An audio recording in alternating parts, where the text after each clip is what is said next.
दोस्तों फोटोग्राफी के 3 पिलर्स जो हैं वो बहुत ही इंपॉर्टेंट होते हैं, हम सब जानते हैं, कैमरा, लेंस एंड लाइट्स। अब यहाँ पर जब भी हम अपना पैसा फोटोग्राफी गियर्स में इन्वेस्ट करते हैं तो बहुत सारे लोगों को नहीं पता होता कि उनकी प्रायोरिटीज़ क्या होनी चाहिए अपने गियर्स को खरीदते वक्त। और अक्सर कमेंट्स के अंदर मुझे सबसे ज़्यादा लोग पूछते हैं कि सर कैमरा कौन सा है अच्छी फोटोग्राफी करने के लिए।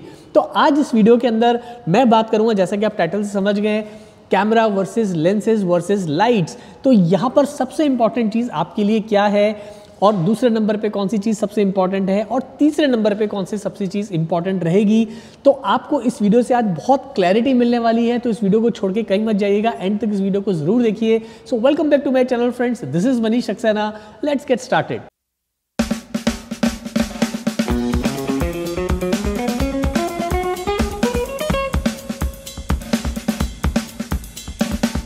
अब वैसे तो दोस्तों तीनों चीज़ ही बहुत इंपॉर्टेंट है, चाहे वो कैमरा हो या आपके लेंसेज हो या आपके लाइटिंग गियर्स। लेकिन जब हम अपना पैसा डाल रहे हैं तो हमें पता होना चाहिए खर्च करते वक्त कि हमारी प्रायोरिटी क्या होनी चाहिए।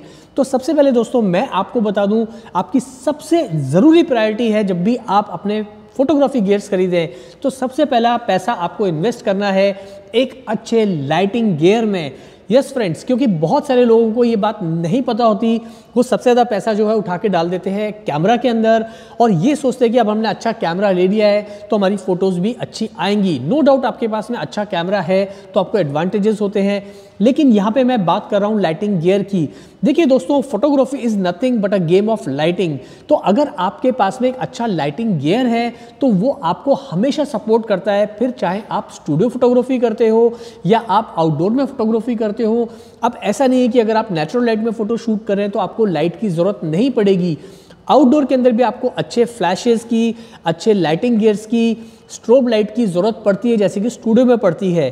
तो पहली प्रायोरिटी आपके पास में ये होनी चाहिए कि जब भी मैं अपना पैसा इन्वेस्ट करूं तो सबसे पहले मेरे पास में भले ही एक लाइटिंग गियर हो बट वो अच्छा होना चाहिए। उसके लिए आपको एक अच्छा खासा बजट निकाल के रखना है।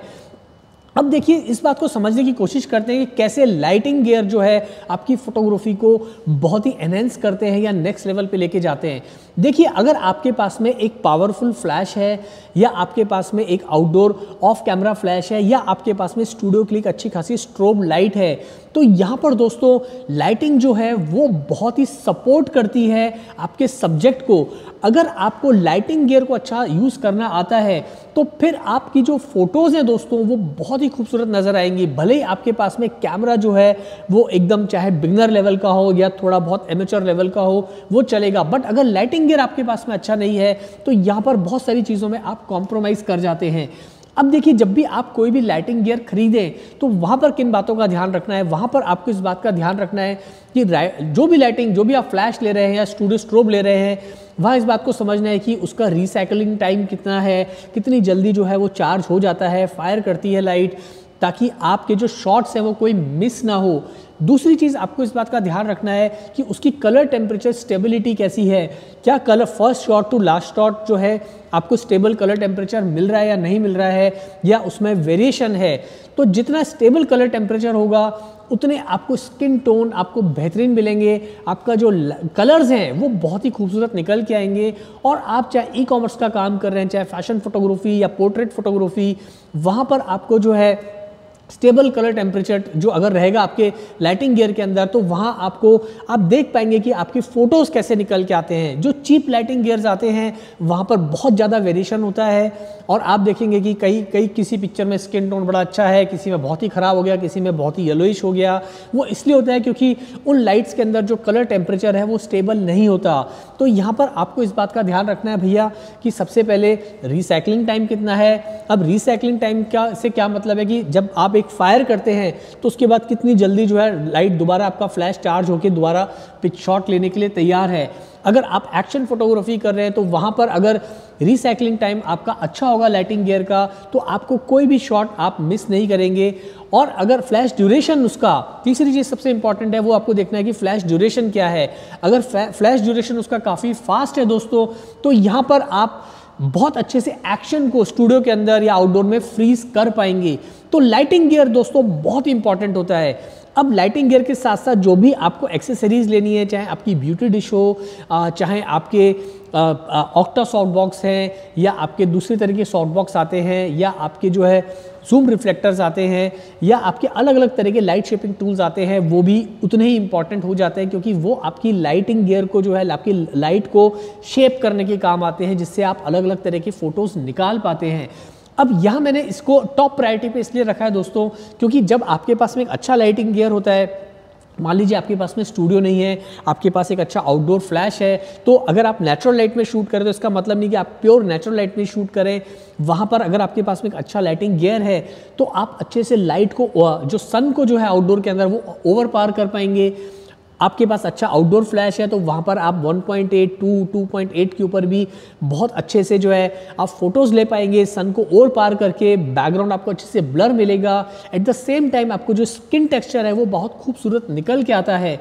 या अगर आपको नेचुरल लाइट को और स्ट्रोब लाइट को मिक्स करना है तो वो भी आप अच्छे से कर पाएंगे। कहने का मतलब है एक अच्छा लाइटिंग गियर आपको एक अच्छा स्ट्रॉन्ग, आपको एक टेक्निकली साउंड फोटोग्राफर बनाता है, जिससे आप अलग अलग सिचुएशंस को इन टर्म्स ऑफ फोटोग्राफी आप अच्छे से काउंटर कर पाते हैं। चाहे आप किसी भी तरह का कमर्शियल शूट कर रहे हैं तो यहाँ पर लाइटिंग गियर हमेशा आपको सपोर्ट करेगा। तो आप अपना बजट जो है लाइटिंग के लिए एक अच्छा सा निकाल के रखिए। एक ही लाइटिंग गियर लीजिए बट अच्छा लीजिए, उसमें अच्छा पैसा डालिए। अब बात करते हैं हमारा दूसरी प्रायोरिटी की, यानी कि अगर हमारे पास में पैसा है तो सेकंड प्रायोरिटी हमारे लिए क्या होनी चाहिए। तो सेकंड प्रायोरिटी दोस्तों हमेशा रहेगा लेंस। आप एक अच्छे लेंस के अंदर ज़रूर पैसा डालिए। शुरुआत आप 50 mm के लेंस से कर सकते हैं, बट आपके पास में बजट है तो आप चाहे तो 85 mm का लेंस लीजिए, चाहे आप जो है 100 mm का मैक्रो लेंस ले सकते हैं, 135 mm का लेंस ले सकते हैं, 24 mm का लेंस ले सकते हैं, 35 mm का लेंस ले सकते हैं। बट ये लेंसेज आप कोशिश करिए कि आप 1.2, 1.4, 2, 2.8 के लेंसेज लीजिए। अब इससे बेनिफिट ये होता है कि आप बहुत अच्छे से बैकग्राउंड को ब्लर कर पाएंगे आउटडोर में। लो लाइट के अंदर ये सारे लेंसेज आपको सपोर्ट करते हैं। प्राइम लेंस होने के कारण इनकी जो कंस्ट्रक्शन क्वालिटी है वो बहुत ही अच्छी होती है। ऑप्टिक्स जो है बहुत ही आपको शार्प, और आपको इमेजेस जो है वो रेजर शार्प मिलेंगी, क्लैरिटी के साथ में मिलेंगी। और जो भी प्राइम लेंसेज होते हैं दोस्तों, उससे आपकी फ्रेमिंग भी काफ़ी इम्प्रूव होती है। अगर प्राइम लेंसेज का बजट नहीं है तो आप वाइड एंगल जूम या टेलीफोटो जूम लेंसेज में भी जा सकते हैं, बट यहाँ पर भी कोशिश करिए कि आप f2, f2.8 वाले लेंसेज लेंगे तो ज़्यादा बेटर है। देखिए दोस्तों, ऑप्टिक्स जो है ना वो बहुत ही बड़ा रोल प्ले करते हैं फोटोग्राफी के अंदर। अब हम क्या करते हैं, कैमरा तो बहुत अच्छा खरीद लेते हैं, बट हम लेंसेज जो हैं वो बहुत सब स्टैंडर्ड या एकदम नॉर्मल लेंसेज खरीद लेते हैं। तो उसका क्या फ़ायदा दोस्तों, आपने गाड़ी तो ले लिया है मर्सिडीज़ और आपने टायर जो लगा दिए उसके अंदर बिल्कुल फालतू वाले, तो क्या फ़ायदा उसका। तो दोस्तों यहाँ पर आपको इस बात का ध्यान रखना है कि lenses makes huge difference in your photography. एक लेंस लें, दो लेंस लें, बट बेहतरीन बहुत अच्छे लेंस लें। अब बात करते हैं हमारी तीसरी प्रायोरिटी की, वो रहेगा दोस्तों हमारा कैमरा। थोड़ा आपको आश्चर्य होगा कि मैंने तीसरे नंबर पे रखा है, बट ये सच्चाई है दोस्तों।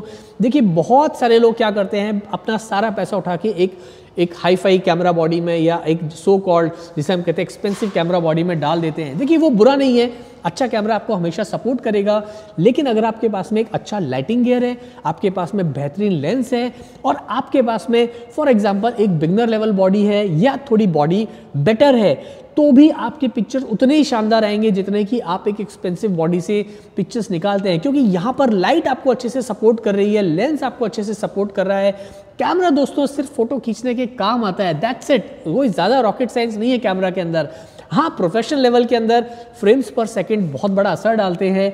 बिल्कुल फुल फ्रेम कैमरा आपको लो लाइट के अंदर सपोर्ट करता है, बोके आपको अच्छा मिलता है, ब्लर थोड़ा अच्छा कर पाता है, लेकिन वो कब कर पाएगा, जब आप उस पर अच्छे लेंसेज लगाएंगे। तो कैमरा बेसिकली उसका काम होता है पिक्चर को खींच के सेंसर्स पे स्टोर करना, आपका जो कार्ड होता है एसडी कार्ड, उसके ऊपर पिक्चर को स्टोर करके आपको देना। बेसिकली इतना ही काम है कैमरा का। बट यस, जब आप एक प्रोफेशनल लेवल पे काम करते हैं तो वहाँ पर जितने अच्छे फीचर्स होंगे, हाई डायनामिक रेंज अगर कैमरा की अच्छी है तो वो हमेशा आपको सपोर्ट करेगी।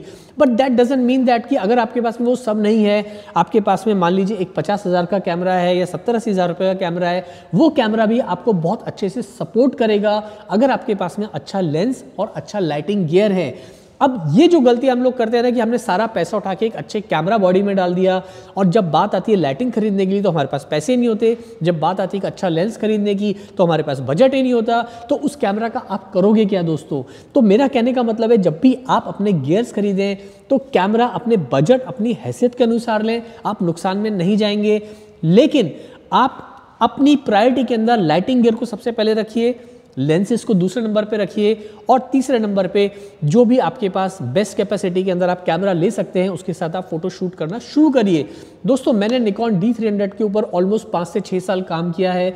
मैंने बेहतरीन फोटोज़ निकाले थे। उस ज़माने में वो कैमरा बहुत अच्छा तो नहीं होता था, बहुत बुरा भी नहीं होता था, बट वो निकॉन का D300 कैमरा था। मैं आपको कुछ 2-3 पिक्चर्स यहाँ दिखा रहा हूँ। देखिए ये पिक्चर्स मैंने निकॉन D300 पे ली है, बट एट दैट टाइम मेरे पास में दोस्तों बेहतरीन लाइटिंग गियर हुआ करता था, अभी भी है, प्रोफोटो की लाइट्स, तो बहुत खूबसूरत लाइट थी, और लेंसेज मेरे पास में बेहतरीन थे, कैमरा बॉडी थोड़ी वीक थी, बट ये सारी पिक्चर्स जो है मैंने निकॉन D300 पे निकाली है।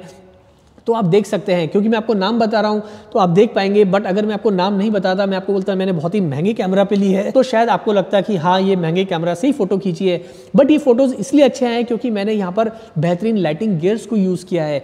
तो लाइटिंग गियर्स दोस्तों बहुत ही इंपॉर्टेंट रोल प्ले करते हैं आने वाले टाइम में, और मैंने काफ़ी सारे जो मेरे स्टूडियो फोटोग्राफी के वीडियोज़ हैं वो मैंने अपने इन्हीं लाइटिंग गियर्स पे बनाया, आप उन्हें देखिए तो आपको आइडिया आएगा।